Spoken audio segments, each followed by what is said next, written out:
Туризмнің белсенді түрлерінің техникасы мен тактикасы пәні бойынша келесі тақырыбымыз мектептегі туризм теориялық негіздері. Туризм бұл сұрақта лекциямызда келесі сұрақтар қарастырылады. Айта кететін болсақ, мектепте балалар туризмін ұйымдастыра білу және оны мектеп балаларына тарату және оны насихаттау болып табылады. Туризмнің тағы бір ерекшелігі бұл бағанағы сабақтан тыс уақытта мектепте балалардың бос уақытын үнемді пайдалану үшін мектептегі туризмді дамыту. Қазақстандағы мектептегі туризмнің тарихы сонау кеңестік үкіметтің алғашқы декреттерінен бастау алып, олардың орындалу үшін тұңғыш мектептен тыс мекемелер ашылған болатын. 1918 жылдың желтоқсанында елдегі күйзелістерге, ашаршылыққа жалғасып жатқан азамат соғысына қарамастан Надежда Константиновна Крупскаяның ұсынысы бойынша оқушылардың дұрыс демалу үшін және көмек есебінде Ресей Федерациясы халық ағарту комиссариаты мектеп экскурсияларының орталық бюросын ұйымдастырды.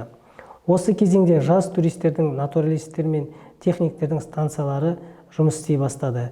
Және де олардың барлығы көптеген қазіргі кезеңде өз жұмыстарын ары қарай дамытып істеп жатыр.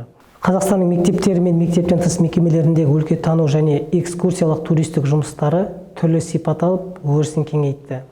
Мектеп жұмыстарына сабақта пайдаланатын материалдарды, экскурсияларды жинау ісі енгізіле бастады. Ауылдардың немесе қалалардың маңайына жорықтар мен экскурсиялар өткізіле бастады. Қазақстан Республикасында алғаш рет 1924 жылдың 24-31 тамызы аралығында Семей қаласында өлкетанушы мұғалімдердің өлкелік конференциясы болып, оған Семей губерниясының барлық уездерінен өкілдері жиналды. Орынборда, Қызылордада, Талдықорғанда, Алматыда мектеп өлкетануының мұғалімдері үйірмесі құрыла бастады. 1950 жылға қарай Қазақстанның санамалатын мектептері ең жақсы өлкетану үйірмелері болып саналды. Орал қаласындағы номер 13-ші мектеп, Шымкенттегі номер 7-ші, Өскемендегі Ленин атындағы мектеп, Семей облысындағы Үржар ауданындағы Ириновская, Алматыдағы номер 4-ші, 15-ші, 22-ші мектептер туризм бойынша үлгілі мектептер қатарына кірді. Қазақстан Республикасының балалар және жастар туризмі және өлкетанушылық қызметтері 20 ғасырдың 30 жылдарынан басталады. Алғаш рет жүйелі түрде 1951 жылы Қостанай қаласында ашылған балалардың туристік экскурсиялық станциясы республикада жұмыс істей бастаған болатын. Оның алғашқы директоры 1951-54 жылдары қызмет атқарды. Бірақ қазіргі кезеңде ол кісінің аты жөні белгісіз. 1960 жылы Қазақстанда жас туристердің 13 облыстық станциялар ашылып, жұмыс істей бастады. Қазіргі кезеңде Батыс Қазақстан облысында қазіргі күнге дейін облыстық балалар мен жасөспірімдер туризм орталығы өз қызметін жасауда. Және де Батыс Қазақстан облысының барлық аудандарында жас туристер станциясы мектептен тыс уақытта туризм дамыту мақсатында оқушылармен үлкен қызмет атқаруда. 1985 жылдың басында «Менің отаным» КСР атты экспедицияның республикалық штабы Алматыдағы штабтың жұмысына талдау жүргізілді. 2 жыл ішінде жинақталып қалған оңтайлы жағдайларға қарамастан реформаларды талап ету деңгейінде көптеген проблемалар өз шешімін таппады. Ең көп қойылатын сұрақтың бірі мектеп туризмі болды.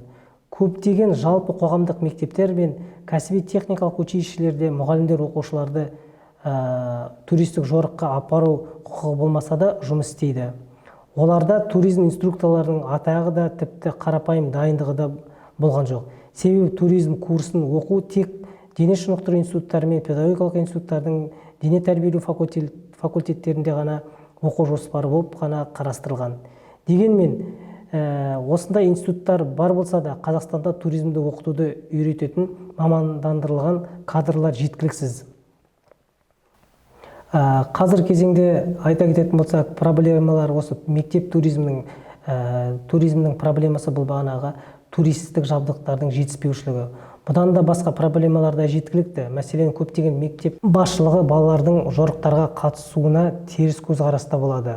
Жалпы мектептегі туризм немесе бағанағы балалар туризмі бірнеше бағыттан тұрады. Айта кететін болсақ, бұл бағанағы спорттық туризм, экологиялық туризм, сонымен қатар экскурсиялық немесе өлкетану экскурсиясы болып бөлінеді. Бұлар көбінесе пән мұғалімдермен ұйымдастырылады. Айта кететін болсақ, өлкетану немесе экскурсиялық туризмді көбінесе тарихшылар көбінесе ұйымдастырып жүргізеді. Ал экологиялық туризмді географтар мен биологтар өткізеді. Ал спорттық туризмді көбінесе дене шынықтыру мұғалімдері өткізеді.